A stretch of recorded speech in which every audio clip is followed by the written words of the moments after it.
और इतिहास की पेशानी पर हमेशा इम्तियाज़ अली का नाम झूमर की तरह चमकता रहेगा और इस नाम को कोई मिटा नहीं सकता है, इसलिए कि यह कुर्बानी अपने देश के लिए कुर्बानी है, ये वतन के लिए कुर्बानी है। इन्होंने ये पैगाम दिया है कि बुलंद मर्तबा ऊंची उड़ान रखते हैं, दहन में अपनी हम मीठी जबान रखते हैं, वफादारी हमारे खून के कतरों में शामिल है, हम दिल ही नहीं आंखों में हिंदुस्तान रखते हैं। सबसे बड़ी गलती जब हमारी सेना जीत रही थी, पंजाब का एरिया आते ही सीज फायर कर दिया गया और पाक ऑक्यूपाई कश्मीर का जन्म हुआ। अगर सीज फायर 3 दिन लेट होता तो पाक ऑक्यूपाई कश्मीर आज भारत का हिस्सा। दोस्तों नमस्कार, मेरा नाम प्रशांत है और आप देखना शुरू कर चुके हैं द लाइव टीवी। क्या भारत के एयरक्राफ्ट इस लड़ाई में उनको डैमेज हुआ है? क्या राफेल को मार गिराया गया है? क्या इस तरीके की खबरें इंटरनेशनल मीडिया में चल रही हैं? आज के इस वीडियो में भारत को पहुंचे नुकसान की उन खबरों के बारे में आपको बताने की कोशिश करूंगा। साथ में एक ऐसी तस्वीर दिखाऊंगा जिससे आपको ये पता चलेगा कि किस तरीके से इस देश का मुसलमान इस देश की सरजमी पर मर मिटने को तैयार बैठा है, लेकिन इस देश के हुक्मरान शहीदों की शवों के साथ क्या कर रहे हैं, किस तरीके का उनका अपमान हुआ, इसके बारे में बताने की कोशिश करूंगा। और साथ में जैसे ही भारत पाकिस्तान के बीच ये मामला धीरे धीरे शांत होता नजर आ रहा, वैसे ही फिर से नफरती चिंटू अपने काम पर लग गए हैं, मुसलमानों को टारगेट बनाने लग गए हैं। बताऊंगा एक ऐसी घटना के बारे में जिससे एक बार फिर से ये सवाल उठ रहा है कि अगर नैनीताल की घटना पर मुसलमानों को प्रताड़ित किया जा सकता है तो फिर सहारनपुर की एक ऐसी घटना जिसमें सीधे तौर पर एक मुस्लिम बच्ची के साथ घिनौना कृत्य किया गया, उसको लेकर के आखिर उस तरीके का रवैया क्यों नहीं अपनाया जा रहा, सब कुछ बताएंगे। लेकिन सबसे पहले कुछ तस्वीरें आपको दिखाना चाहता हूं। शहीद इम्तियाज़ की जो सुपुर्द खाक होने से पहले किस तरीके से उन्होंने वहाँ पर भाषण दिया गया, उस भाषण को सुनिए क्योंकि ये बहुत ज़्यादा वायरल हो। क्या बात हुई है इसके बारे में सुनिए, उसके बाद आगे की बात करते हैं। और जो अपने वतन के लिए जान देता है वो कभी मरता नहीं है। इम्तियाज़ अली साहब हमारी फिक्र में जिंदा है, हमारी सोच में जिंदा है, हमारे ख्याल में जिंदा है। भारत के इतिहास और इतिहास की पेशानी पर हमेशा इम्तियाज़ अली का नाम झूमर की तरह चमकता रहेगा और इस नाम को कोई मिटा नहीं सकता है, इसलिए कि यह कुर्बानी अपने देश के लिए कुर्बानी है, ये वतन के लिए कुर्बानी है। इन्होंने ये पैगाम दिया है कि बुलंद मर्तबा ऊंची उड़ान रखते हैं, दहन में अपनी हम मीठी जबान रखते हैं, वफादारी हमारे खून के कतरों में शामिल है, हम दिल ही नहीं आंखों में हिंदुस्तान रखते हैं। तो दोस्तों आपने सुना किस तरीके से शहीद पाकिस्तान की गोलीबारी में बीएसएफ के सब इंस्पेक्टर थे इम्तियाज़ अली, वो शहीद हो गए थे। और उसके बाद आपको पता है कि वो जब उनका शव, उनका पार्थिव शरीर जब पटना एयरपोर्ट पहुंचा तो वहां पर ना तो मुख्यमंत्री का कोई करीबी आदमी मौजूद था। इस पर भी सवाल उठे थे, तेजस्वी यादव वहाँ पर पहुँचे हुए नज़र आ रहे थे।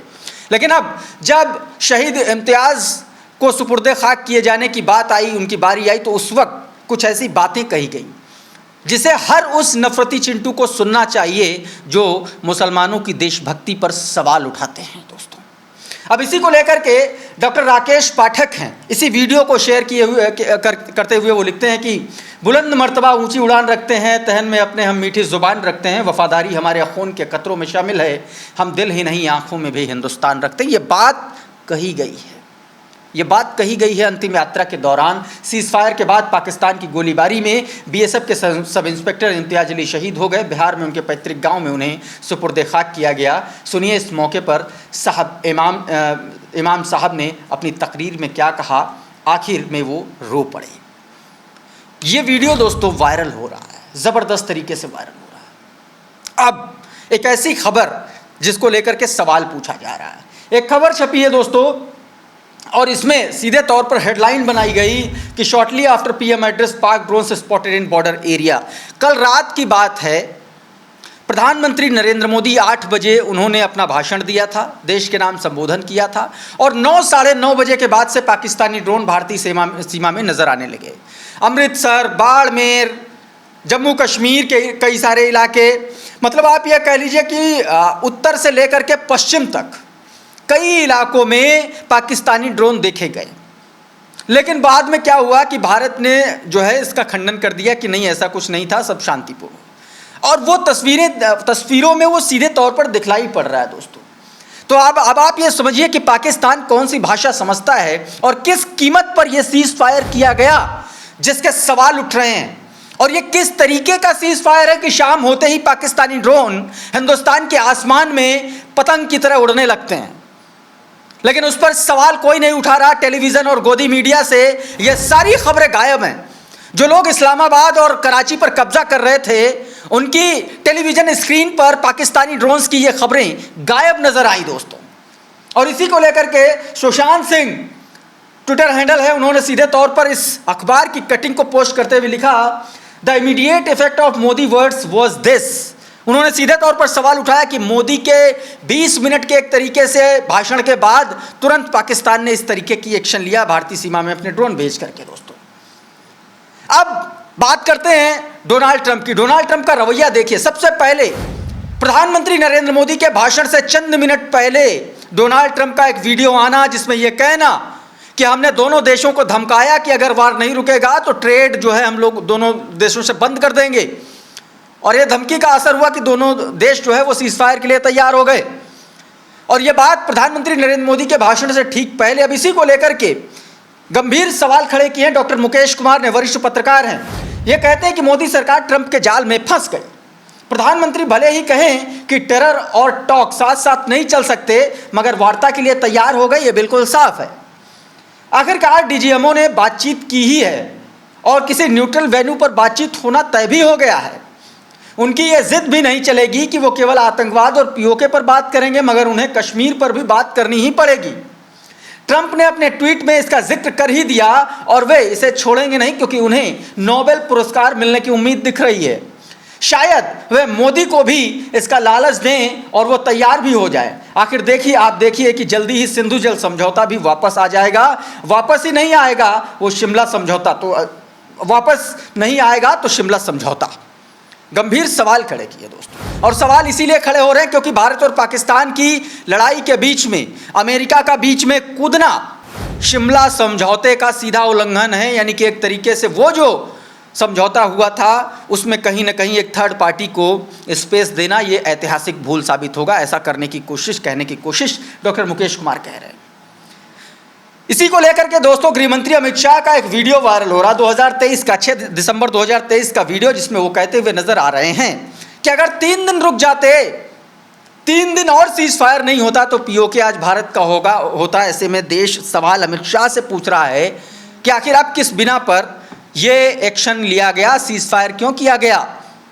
इसी को लेकर के पुराना वीडियो वायरल हो रहा है। सुनिए पहले अमित शाह क्या कह रहे हैं, उसके बाद कौन लोग सवाल उठा रहे हैं उसकी बात। सबसे बड़ी गलती जब हमारी सेना जीत रही थी, पंजाब का एरिया आते ही सीज फायर कर दिया गया और पाक ऑक्यूपाई कश्मीर का जन्म हुआ।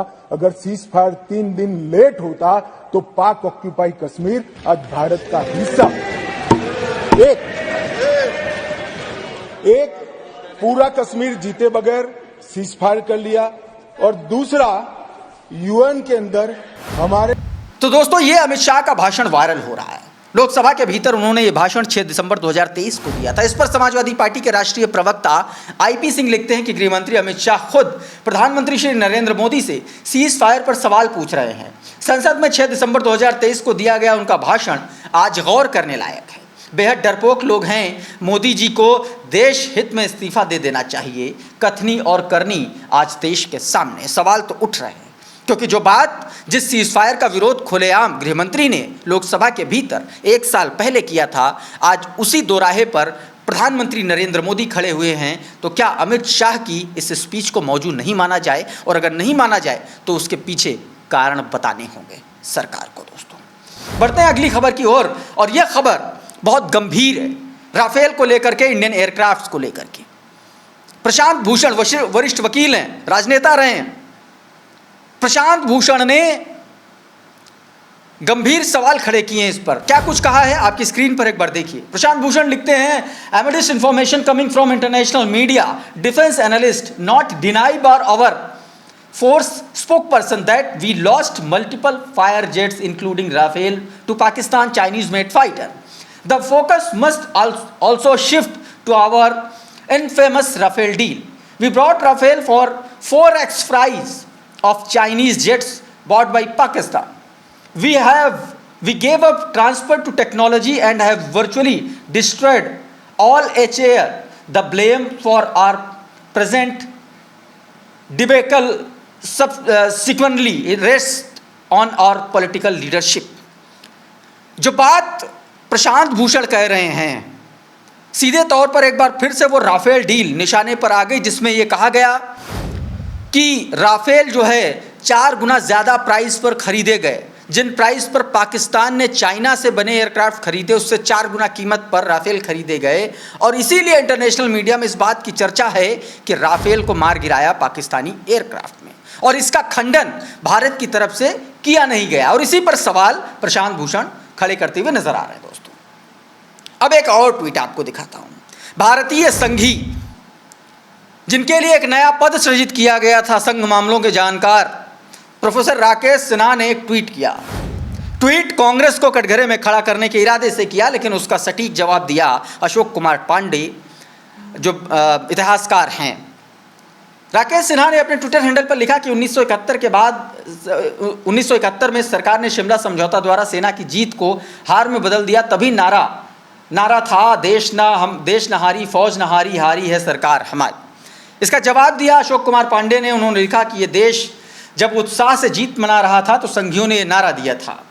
उनका रिकॉर्ड रहा है कि युद्ध के समय भी सरकार के विरोध का। 1965 में शास्त्री जी के घर के बाहर घटिया प्रदर्शन किया था, जबकि घर में ललिता जी और बच्चे ही थे। इसको लेकर के जबरदस्त तरीके से अशोक कुमार पांडे ने पूरी की पूरी पोल खोल दी है संघियों की। अब राकेश सिन्हा के मुंह से जवाब निकला नहीं है अभी तक दोस्तों। आगे बढ़ते हैं एक और खबर को लेकर। मुसलमानों को किस तरीके से टारगेट किया जा रहा है उसकी एक आपको वानगी दिखाता हूं। एक तस्वीर देखिए, एक माँ है, बिलख रही है। क्यों बिलख रही? क्योंकि 7 साल की मासूम बच्ची के साथ 50 साल के उसके पड़ोसी वेद प्रकाश धीमान ने उसके साथ बलात्कार किया, रेप किया, और उसके बाद उसकी गला घोंट करके हत्या कर दी और शव को कब्रिस्तान के गड्ढे में फेंक दिया। यह स्थिति थी दोस्तों। माँ रो रही है, बिलख रही है, इंसाफ की गुहार लगा रही है। सवाल यह है कि अगर नैनीताल की घटना में एक घटना का उदाहरण लेते हुए पूरे मुसलमान समाज को सवालों को घेरे में खड़ा कर देना, उनका बहिष्कार कर देना, उनके प्रतिष्ठानों को आग लगा देना, तोड़फोड़ कर देना सही था, तो अब इस माँ का रुदन, इस माँ की चीत्कार कौन सुनेगा और इसको वैसा ही इंसाफ कैसे मिलेगा? लोग इस पर सवाल उठा रहे हैं दोस्तों। इसी को लेकर के दोस्तों इसमें एक ट्वीट किया गया। सबा खान नाम की ट्विटर हैंडल ने ये ट्वीट किया है, जिसमें दिखाया गया कि आरोपी को अरेस्ट कर लिया गया है। और उन्होंने कहा कि Muslim girl 8 was eating watermelon in front of her house when she suddenly disappeared. 50-year-old neighbor Ved Prakash raped and strangled her to death and threw up in body in near cemetery. उन्होंने पूरी बात बताई कि किस तरीके से, अब हालांकि उसकी अरेस्टिंग हो गई है दोस्तों। तो सवाल यही है कि नैनीताल की घटना में जो लोग शोर मचा रहे थे, अब इस घटना पर क्यों नहीं उनके मुंह में दही जम गई है? क्यों वो कुछ नहीं बोल रहे हैं दोस्तों? एक और तस्वीर आपको दिखाता हूं मुसलमानों के बाइकआउट की, उनके बहिष्कार की। ये तस्वीरें देखिए, ये वीडियो देखिए। ये देहरादून है, उत्तराखंड, और 30 अप्रैल की यह घटना बताई जा रही किस तरीके से मुसलमान सब्जी विक्रेताओं को लेकर के, फल विक्रेताओं को लेकर के उन पर दबाव बनाया जा रहा है, उनको मंडी से भगाने की कोशिश की जा रही है, इस बात को लेकर के कि वो रोहिंग्या हैं, बिना किसी प्रूफ के, बिना किसी सबूत के। सवाल ये है कि ये कौन सी अथॉरिटी, इनको किसने ये अथॉरिटी दी? भाजपाई गुंडे, संघी गुंडे इस तरीके से मुसलमानों को प्रताड़ित कर रहे हैं, लेकिन सरकार धृतराष्ट्र बनी हुई है, उसको कुछ दिखलाई नहीं पड़ रहा दोस्तों। अब एक और तस्वीर उत्तर प्रदेश की श्रावस्ती की दिखाता हूँ। श्रावस्ती में दोस्तों एक बताया जा रहा है कि मदरसा है दारुल उलूम गुलशने नूरी जमुनही को सरकारी ज़मीन बता करके उसको नष्ट कर दिया गया, उस पर बुलडोजर चला दिया गया। अब इस खबर की सच्चाई क्या है, इसका सरकार को इसके बारे में स्पष्ट जानकारी देनी चाहिए। लेकिन दावा इस तरीके से किया जा रहा है कि ये इस पर जो है ये इस तरीके से मस्जिद बनाई जा रही थी और उसको जो है सरकार ने सरकारी ज़मीन कह के उसको ध्वस्त कर दिया, बुलडोज़र चला दिया। तो कुल मिलाकर के बहुत सारी ऐसी घटनाएं हैं भारत पाकिस्तान से लेकर के इंटरनल कॉन्फ्लिक्ट तक, जहां पर कहीं ना कहीं मुसलमानों के साथ भेदभाव की तस्वीरें सामने आ रही। दूसरी तरफ सरकार भारत पाकिस्तान के मामले में अपना स्टैंड क्लियर कर नहीं रही और सवाल इस देश के लोग पूछ रहे हैं। अब देखना होगा कि सरकार इस मामले में कब अपना स्टैंड क्लियर करती है। बहरहाल अभी के इस वीडियो में इतना ही। बहुत बहुत शुक्रिया, बहुत बहुत धन्यवाद। आप जुड़े रहिए द लाइव टीवी के साथ। नमस्कार। द लाइव टीवी, सच सबसे आगे।